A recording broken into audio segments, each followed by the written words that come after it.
Hi, and welcome back to our channel, Pay Down Debt Solutions. I keep getting people questioning us on how to do velocity banking with just using credit cards. So that's something that I'm going to go over today. And we all know that our revolving lines of credit is how we defeat interest, right? That's how we defeat interest and how we steer clear of amortized loans and mortgages. But today we're going to go over how to do velocity banking with just using credit cards.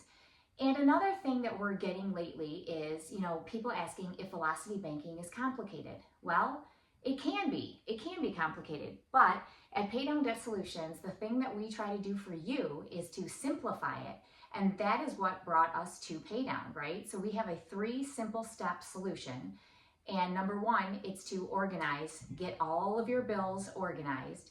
Number 2 is to identify, you're going to identify what RLOC, what revolving line of credit debt destroyer you're going to use. And 3, it's then implementing that plan, okay? And the beauty of velocity banking is that there are many different plans that you can, put in place depending on the numbers that you have individually to work with and what is available to you to use as far as your debt tools. So there are different combinations that you can use. So to answer our first question, okay, that we get is velocity banking complicated? Well, again, that all depends on you. It depends on you and what you find complicated. Now, I know me, that when I was looking to find solutions to our debt, Dan and I looked for all sorts of different methods, from Dave Ramsey to Avalanche to all sorts, Snowball, all sorts of ways that you can do your banking, right? So when we found velocity banking, at first it was like mind-boggling, right? Because we saw the potential in it, but there were points and pieces and parts to it that we found complicated. But you know what? Watching us and watching our channel and watching us work down these problems, I think you're going to find that it's not nearly as complicated as you think. It may look like that at the beginning, but aren't all things overwhelming when you first start? Think about that first job you had. Wasn't that overwhelming to you at first? Because you didn't know, you didn't know the ropes, you didn't know what was going on, you didn't know, how exactly you should do things. But as you got in and learned your position, the better off you found yourself and the more comfortable you were. And then after a while, it was a snap, right? Same thing here. So it's the exact same thing. So again, velocity banking, is it complicated? Well, it depends on you and it depends on, how much you want to learn. And I think you're going to find that it's not complicated at all once you get into it, okay? So what is happening in your financial picture as well? So velocity banking can be complicated depending on your financial picture, right? Everybody's financial picture is different. Some of us have, trickier scenarios than others. And the trickier scenarios might, mean that we use a couple tools. Maybe it won't be just one tool, maybe it'll be 2. And so that's the example that I'm going to bring you guys today, is using two different tools for this couple that we had talked to, okay? So again, what tools do you have to deploy to defeat the interest and create cash flow, all right? So depending on you, again, what tools you have, can you use, like what type of RLOC are you going to use? And remember, RLOC is a revolving line of credit. So what kind are you going to use? Are you going to use a credit card to defeat the interest? Are you going to use a personal line of credit? Are you going to use a business line of credit? Are you going to use a home equity line of credit? All of that is going to depend on you and what you have available to you, okay? So a couple of different things here. All of this is, what tool that you have to work with is also going to depend on your credit score, obviously. So, if you are looking to go get a home equity loan, home equity line, never a loan, always a line. If you're going to go look for a home equity line, then what you're going to have is a decent credit score, right? So it's got to be somewhere around the 700s in order to get a home equity line of credit. I think 680 actually qualifies you, but to get a good, to get a line of credit and then to get the best interest, you're going to obviously want the best credit score that you have, okay? So the other thing is the available credit limit. So what credit limits do you have to work with? Like, do you have cards that have balances on them, but yet there's a big availability for you? What can we work with here? Can we move balances over? So we have to work on, where we put our money. Again, part of velocity banking isn't what is basically where you put your money and how you're getting your money to work for you. And velocity banking frees up cash flow so that you can do that, okay? Do you have equity in your home? So another thing that it's going to depend on which tool you have to work with. Home equity lines of credit are amazing. I absolutely love them and I love working with them. But if you don't have equity in your home, that might not be an option for you. You might not be able to work with a line of credit or a home equity line of credit. So you might have to go with something like a personal line of credit, okay? So this one may not be an option, but again, that's okay because we have other options with Velocity Banking, and that's what's beautiful about it. And then the fourth one here is the ability to obtain more lines of credit to use. So if you have an okay credit score, right, a good credit score or a fair credit score, you might be able to get other credit cards to work with. So maybe you have some maxed cards out there and you want to use another line of credit, another credit card that you can transfer balances over to. So maybe that's an option for you, okay? So we just have to take a look at that overall financial picture. You kind of have to dig in deep and you have to look at what tools that you could use, okay? Which of those banking tools that you could use, and then you go and look at what you're going to use, all right? So the other question that we get a lot of times is, can you start Velocity Banking in a negative cash flow? Well, the answer to that is yes and no. So we have to be able to get you a positive cash flow, okay? So if you're negative, if you're maybe a couple $100 negative, and you know, we might be able to make some cash flow for you, and we've done it numerous times, okay? So there is the ability to get, you know, to turn a negative into a positive depending on how negative you are. If you're, you know, getting close to $1,000 negative, it's going to get pretty iffy if we can do anything with that or not. And if that's the case, you guys, that's a spending issue, okay? So if you're in a position where you're negative cash flow, aside from, you know, somebody losing a job or something like that, then you really have to take a look at your finances, because no matter what, you know, we want you to be able to continue to live the way that you're living. That's what our goal is for you. So you don't have to go out and get that second job, you know, to go out, get a job, you know, working for, you know, an Uber or, you know, something like that where you are getting some extra income. We don't want you to have to do that, especially if you have a family, right? We don't want you to have to do that. But if you may have to, depending on your situation, right? So again, if you're in a negative cash flow situation, we're going to take a look at the whole picture and we're going to see what we can do. Number one, we're going to see if we can trim the fat somewhere. If there's an area that you're spending money in that you don't need to be. Again, that goes back to our organize, right? So organize, identify, and implement. When you're organizing your bills, you're going to see everything. So all those itty bitty charges, like, you know, your Amazon Prime, your Netflix, any other subscription you have that maybe you don't need, maybe you can consolidate some of those and, you know, and whittle some of those, you know, kind of cut some of those loose. And then you'll free up a little bit of cash flow, making you less negative, which in turn, when we take a look at your financial picture, we can then give you more cash flow to work with. So you really do have to kind of take a look at your budget though, you guys, and really look at the expenses that you have and see if there's any place that you can trim some, all right? Again, not asking you to, you know, to eat nothing but ramen noodles. We're not doing that. But if there's places that you can cut expenses, then cut those expenses, all right? And the other question is, besides, you know, if you, can you start with a negative cash flow? And the answer is yes and no. Like I said, in some cases we can. Yeah, if you have a negative cash flow, we can work with that. But in other cases, you know, if you're too negative, then again, you have to kind of take a look at some other things that might be going on, okay? Then the other thing to kind of go over is, you know, what if you're in a negative cash flow and you guys are looking at your expenses and you've made some cuts, are you sticking to your budget? That's the other question too, is, you know, you should have some kind of a budget that you live within. So the great thing about Velocity Banking is, yes, it frees up cash flow, but that doesn't mean you should be spending ridiculously either, right? So our goal for you is to maintain the lifestyle that you're living in without overspending.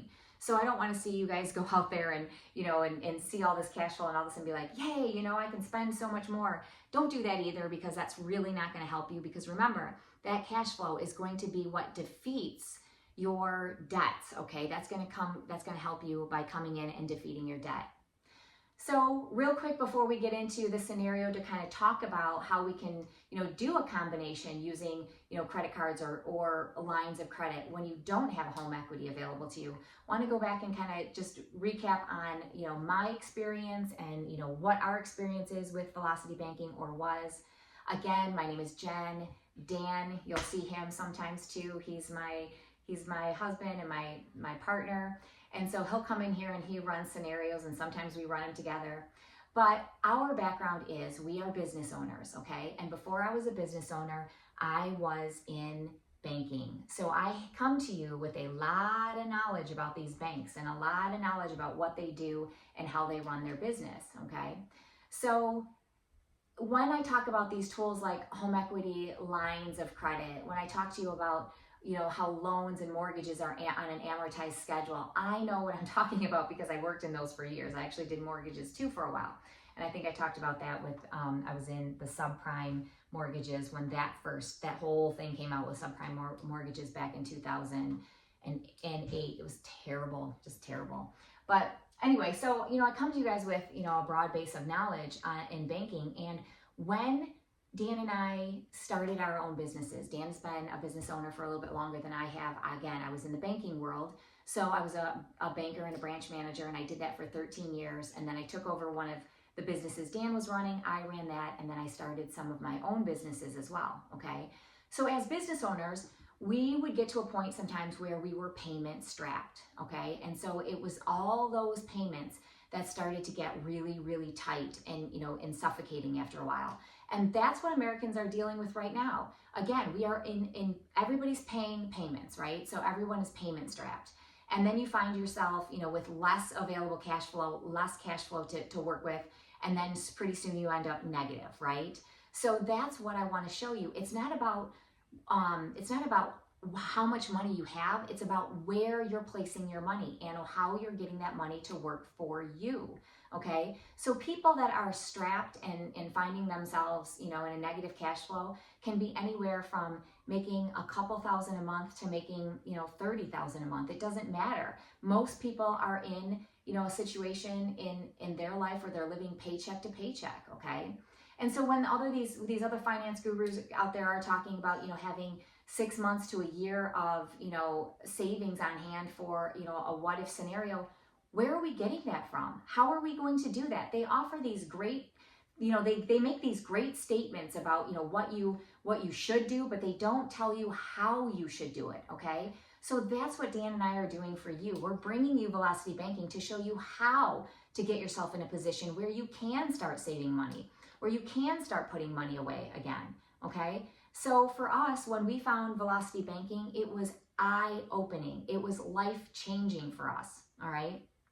Again, and we were looking at other possibilities. We even looked into, potential bankruptcy for a while, thinking that, maybe we could hang on to some of our cash if we filed for, one of the chapters and try to rearrange things. Because you always hear stories about how somebody filed for bankruptcy and they were able to hang on to their assets and then they came out ahead. Well, yes and no, that kind of sometimes happens, but usually not, okay? And the bad thing about filing for bankruptcy is you tank your credit. You guys, we are in a credit society. We need our credit. So having credit it's key and it's pivotal in our life. So we want you to be able to keep your credit and raise your credit score while you're working down your debt. And that is what Velocity Banking can do for you, okay? So let's get into a scenario here. Let me tell you a little bit about this couple. This couple came to us with a negative cash flow. They have a mortgage and they don't have any equity in the home right now. So a home equity is out of the question for them. Their credit scores hover around 700 or so. So they're doing okay as far as credit's concerned, but they're tight, and they're so tight that they're a little bit negative here. And so we wanted to be able to take a good look at that for them and see how we could help, okay? And so now I know that the wife in this situation was considering getting another job where she could, pick up some part-time work. And again, that's on her if she decides to do that at the end of that day. But we were able to come up with a solution for them that made some sense and let them have some breathing room, okay? So we can take a negative and turn it into a positive at times, and that is what we have done here for them, all right? So without talking any further about my history, my background, and Dan over there, let's go ahead and talk about this, all right? So again, negative cash flow, they are negative right here. It's $110, okay? You can see that the income that's coming into this family is $4,200, okay? That's husband and wife, they both work, $4,200. Their total expenses at this point in time are $4,310, so $4,310, and that's where we get the negative $110 cash flow, okay? So, as I said, they have a mortgage, okay? And this mortgage is at $980, and I didn't bother with putting their their value of their home on here because we can't do anything with the home equity anyway at this point. Again, there's no cash value right now for them. So $980 is their payment on the mortgage. They have a car loan that they're paying on, and they have 2 credit cards, okay? The other car is free and clear, so good for them. That way they were able to pay that off. This one here, they still have a balance, and that is at $6,200. Their payment is $136, and it's at a 2.5% interest rate. Okay. So then they have another card here. This is a Chase card. It's for $18,960. So $18,960. And then they have a Citi card here for $12,145 at a payment of $355 at 23%. This one was 21%. Now, I can tell you that these minimum payments here that they're paying, or I'm sorry, they're not, they are minimum payments that they're paying on here. This one here, the interest is somewhere around, here I'll use a different color pen. The interest for this alone is somewhere around, I think it's $321. Let me double check that. Oh, sorry, it's $331, close, $331, and this was $224, okay? So this is the interest that they're paying on both of these cards, okay? So we're looking at what, about $555 or so in interest just between these 2 cards alone. All right, so that's a lot of interest that they're being that's being eaten up from them monthly on these cards. Okay, so just the interest alone is $555 or so. All right, again, not the mathematician, that's Dan over there. All right, so then their debts here, okay, the car, the Citi, and the Chase are at $37,305. So that is the debt that they owe at this time, okay? And so when you add these up here, we're gonna get $1,012, okay? Leaving out the mortgage, it's $1,012 in these payments here. All right, so the goal is, what we're trying to do is pay this off, and pay this off. So then this is where the cash flow comes in, right? So if we can pay these off and gain for them $1,012 cash flow, you subtract their 110 that they're negative, right? So we're somewhere around 800 in cash flow that we could alleviate for them. So think what that $800, that extra $800 could do for them, okay? That's what we're doing here with Velocity Banking. It is about where you put your money. That's what's so powerful about the pay down way, okay? Is that, when you use Velocity Banking, when you follow the pay down strategy, you will alleviate your debts, and your cash flow will increase, okay? All right, so what options do they have to them? So remember, I said they can't use a line of credit, a home equity line of credit, that is, because there's no equity right now in their home. So the only tools then that would be available to them would be a personal line of credit or a credit card, okay? And so that's what we looked at doing for them today, is taking a combination of a personal line of credit and a credit card to divvy up their expenses and their income and to hammer down their debt so that they can end up debt-free at some point. So they actually were able to get a Capital One card for $20,000 at a 0% interest rate, which is phenomenal, okay? For 21 months, that's pretty phenomenal. So they can run expense on this card for 21 months without having to pay interest, but there is a fee to do that, right? So we all know that when we do a cash advance on a card, they're going to charge something. It's usually between 2 and 5% now. I used to think it was 2 to 4%, but now I'm seeing 5%. So in this case, theirs was a 3% cash advance fee, which is $560 has to be added on to however we divvy up their bills, okay? So what we did, or their debt. So what we did is we split up the debt, and we did 18,653. Okay, so we did 18,653 and 18,653. All right, so credit card here, personal line of credit here. So you said, Jen, that it was 18,653, but I see on the board 19,213. So what does that mean? Okay, again, that's this coming into play here. So when we add the 560 for the cash advance fee, it becomes $19,213, which is just within our $20,000 available credit line at Capital One. Now, you know that I don't like you guys to go up to your limits, but in this case, we're okay with that because we have now cleared these two cards. So they will have another $20,000 available to them and another $15,000 available to them, okay? So they will actually have cash flow to work with for an oh shiznit moment, right? So if something happens, they will still have a place they can go to get money, all right? So again, we're splitting it. We're splitting it here where we've got the $19,213 on this 0% credit card, which is a Capital One card. And then over here, we've got a $20,000 personal line of credit at 11% interest rate. Okay, so now we start our strategy, right? So what did we do for them?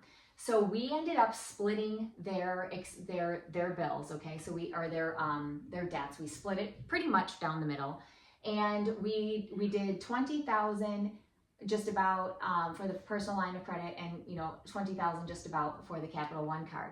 Now we also then split our expenses, okay? So our expenses are $32.98, okay? So how did I come up with that?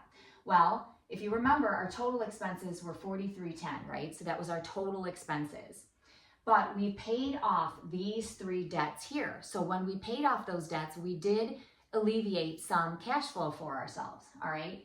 But we're still responsible, obviously, for the mortgage because we didn't pay off the house. So the mortgage payment and the living expenses. So our living expenses are $23.18, okay? So the living expenses basically are all these expenses minus all these expenses, right? And then what's left over are the living expenses. I just didn't itemize them for you, so that's why we have just living expenses for $23.18. Plus we're adding in the mortgage though, because the mortgage still has to be paid. So that means our new total living expenses that we're going to be putting on the card is going to be $32.98. So and we're actually putting it on the card and the line of credit. So we are going to split them, okay? Now, for this, we were able to kind of do it pretty simply and pretty easily, and I just split it down the middle, but you might actually have to go in and look at your bills and itemize them and then split them per bill. So it may not and probably isn't going to work perfectly down the middle, right? Because you can't split, an electric bill between two cards, or it would be messy to do that. I don't think you can do it, so I'm suggesting you don't. So you may have to look at the bills, right, and split them out and then decide where you're going to put them. But for all intents and purposes, in this case, just for this board, we're just kind of showing you how we did this and what we came up with. Okay, so we split our bills, and we have $16.49, so half of this going into our 0% credit card, the other half is going into our personal line of credit there, okay? So now let's take this side and we're going to work with just this one for a second. So remember, velocity banking and how it works. Our income is going to come into these lines of credit to hammer them down. These cards, or these lines of credit, okay, are on an average daily balance. And the average daily balance is what is beautiful about these, because it's simple interest, meaning that it's not in an amortized schedule, meaning that you don't have all your interest loaded up front, that as you work your balances down with the average daily balance, the interest is going to drop significantly as well. So when we put chunk payments on these cards, like we're splitting our income, $2,100 and $2,100, that chunk payment is going to drop our interest, okay? And so we have to take an average on that, and I'll get into that in just a second. But we're splitting the income here. We're putting our income into both of these cards, and because we're kind of hammering that interest, or hammering the payment to drop it, that means the interest is going to come down, okay? So the interest is done on an average daily balance. I mean, they look at that card every day, see the balances, take an average, and that is how they calculate your interest. All right, so the easiest way that we can calculate the interest for you is we take our high and our low and we divide it by 2, okay? Now, in this case and on this card, there is no interest, right? Because it's a 0% card. So what that means is when our income comes in, which is the $2,100 comes in, it drops our balance to $17,113, but then our expenses, and again, we've split them, our expenses come in, which is the $1,649, again, half of this, plus 0, because I want to show you what we would normally do, right? Because this isn't following the normal pattern because it's a 0% card. So what's different is this value is going to be 0. This value obviously will have a value. So it's going to be the $17,113 plus our $1,649 plus 0 interest gives us the $18,762. And again, then our income comes in again the second month. We hammer it down again and we're going to get $16,662. Okay, so $16,662 is our new balance. Our new balance, a low balance, I should say. Then we're adding in our expenses throughout the month, right? Our expenses are coming into the card and we don't have to add the interest. And again, it drops us, or it brings us back up, I should say, to $18,311, okay? And this pattern is going to repeat. Income in, expenses come out, no interest added, income in, and you do this up until you get to 22 months. And I'm going to explain what happens at month 22 in a minute. And some of you are probably already catching on because what did I say? I said this is 0%, right? 0% for 21 months, okay? So month 22, they got some work to do or something to figure out. All right, so let's go back over to our personal line of credit here, our PLOC. That, again, starts out at $18,653. And of course, we don't have any cash advance fees or any other fees to deal with this because we have it.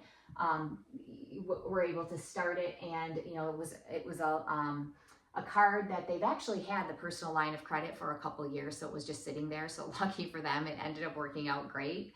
So I can't remember what she said she got it for, but at the time she didn't think she should use it because the interest was too high, which is just crazy right now, right? Okay, never thought she'd be using it in this way, but she sure is now. All right, so we've got our income comes in, and that's at the $2,100 again. So it drops our balance to $16,553. Our expenses, again, the split expenses comes in, and then our interest, right? So this one has interest because it's not 0%. So again, what we're doing is we're taking our high balance, we're adding our low balance to it. So we add them together and then dividing it by 2. So add this, divide by 2, all right? Then we're going to multiply it by 0.11 because this interest rate is 11%. So if we multiply it by 0.11, that's going to give us our annual interest rate on that line of credit at that balance at this moment in time, okay? So you have to take that annual, divide it by 12 because we only want 1 month of the interest. So the 1 month interest is $162. Now, what's important to note here is it's not going to sit at the 18,000, right, or 18,653. It's going to continuously come down. So our interest rate is going to continuously drop, and you can see it dropping here, right? So each month as we carry it out, it's dropping, all right? So that's, again, the beauty of velocity banking, and because of the average daily balance that things are calculated on when you look at our lines of credit, that's what makes these so great. That's what keeps us from spending all the interest up front like you do for those loans, okay? So they're starting at $16,553. Their expenses come back into the card. The interest comes back into the card, brings them back up to $18,364. Then again, our income hits the card, splitting that interest. We've got $16,264. You add your interest back in. You add your expenses, and now we're back to $18,772. Again, the income comes in, drops our balance to $15,972. Interest, expenses. So we get all the way down, and I think this is this is the third month here. So we get all the way down to 22 months. And remember, at 22 months, we have to make a decision. So 22 months, our card is going to be charged interest, okay? So this 0% is going to be charged in the 22nd month. So what can we do?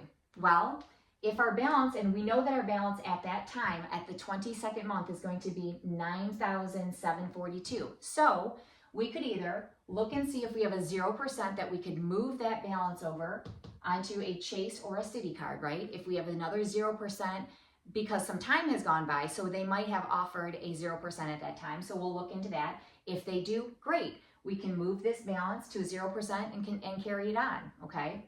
But if we don't have that option, then we might want to move some of the balance over to our card over here, all right? So we know that in month 22nd, we would be at $11,988 on our personal line of credit. And so we have $9,742 left, which means if we added them together, we would get $21,730. Does that work? Nope. And why doesn't it work? Because our PLOC, right, is only for $20,000. We can't go over. So we have to get a little creative. And this is what's great about velocity banking too, because you can get creative and you can move things around and make your money work for you. All right, so then what we opted to do for them, if we can't get the 0% card, right, move the balances over, we take 8,000 of this, okay, so we take 8,000 of this, right, and we add it together and we put that on our personal line of credit, okay, so in that 22nd month, we're gonna put the 8,000 onto our line of credit, and that means that this card over here then drops to $1,742, okay? But again, we have to bring our interest and our expenses in, all right? So I'm moving this up here so you guys can see it. Okay, so month 22, right? All of this is happening. We're kind of divvying things up and splitting them out. So we have our income comes back in at that point in time. That drops us to $1,325. And so we take $1,325 of what would have been our income coming in, right? It's part of our income. And we put that against the card, and now it's at 0. Okay, so we've paid it off at 0. Month 23. Beautiful. Now, over here, what we have to do is figure out, okay, so what moves do we make next, right? So we've got our $19,988. Okay, so that's what we're starting with in month 22. We get our number here, the 2424 from, we've got 2,100 is our income, right? 2,100 is our income. Sorry, I was off the board. And we know that the 1776 to zero it out, or I'm sorry, the 1325 to zero it out, we have to subtract out we have to subtract the 1325 from our 2100, okay, which is going to give us 2424. All right, so that is the remaining of this, okay, the remaining of this. And okay, sorry guys, I had to go back and correct a number over here. I had an old number in here. So if we go back to our starting at 19,988, okay, remember we got to the 22nd month and then we had to then split things up because we're paying this off in the 22nd month. So that means we have 2,100, okay, is our income, and then you have to add the difference between this and 2,100, which is like 770. Okay, so we're getting 2,875. Okay, so that's the difference. So now we have 17,113 plus our split expense here at the 1649 plus our 172. Again, that's the average, which gives us the 18,943. Now, because we're done with the other card, this is where we bring in our entire income then. The entire income of the 4,200 comes in, drops us to 14,734 in month 23, and then our expenses are added back together at 3,298 plus the interest, okay, from the average, which gives us then our balance that we're starting in month 23 is $18,186. Okay, so now this total time frame that all of this is taken between the two cards, okay, and once we start back up here, it's going to take another 20 months. So in 42 months, okay, so in 42 months, this is all paid off for them, all right? 42 months is paid off. That's about 3.5 years. They didn't have a home equity to work with. They didn't refinance their home and consolidate a bunch of stuff and put it back in and push up that amortization schedule. Number one, because they couldn't. Number one, because they couldn't in this scenario, and they wouldn't want to anyway, okay? So this works out just fine for them. Remember, we have given back to them 112 in cash flow minus the 110, so 8 something, okay? So we've given them that back in cash flow. And then as we paid these off, right, completely, that cash flow then is now going to be theirs, that they can save extra money or they can spend it if they want to. If they can save it, they can spend it, they can do whatever they want with it. And that is the beauty of velocity banking. And that is why velocity banking is great and works for everyone, just about everyone. Now, again, in this situation, they had a negative cash flow. Yes, it wasn't ridiculously negative. And we can work with a couple $100 negative. But when you start getting up closer to 1,000, again, you guys, that's budgeting. That's taking a look at your expenses, figuring out what you can cut, or maybe it would be adding a second job. I would hope not. I would hope you could find a way through velocity banking to make that happen. And most of the time you actually can, okay? Doesn't mean that you don't want to pick up a second job. If you want to, by all means do it. But if you don't have to, then we want to provide you a solution without. So again, you can do this without using home equities, without using, refinancing your mortgage, or without that first lien home equity. Can you do this? Absolutely. You can do it between credit cards. You could do this all with credit cards if you wanted. If you can't get a personal line of credit, no worries. We can show you. You can start small and you can start divvying up your cards. And yes, to go back, is velocity banking complicated? That gets a little complicated. That gets a little tricky when you're splitting it up between cards, but it's not impossible. It is not impossible, and we show you how to do it. I hope this has been insightful for you guys. I hope you have a great day, and we'll see you in the next one. Have a good one. Bye.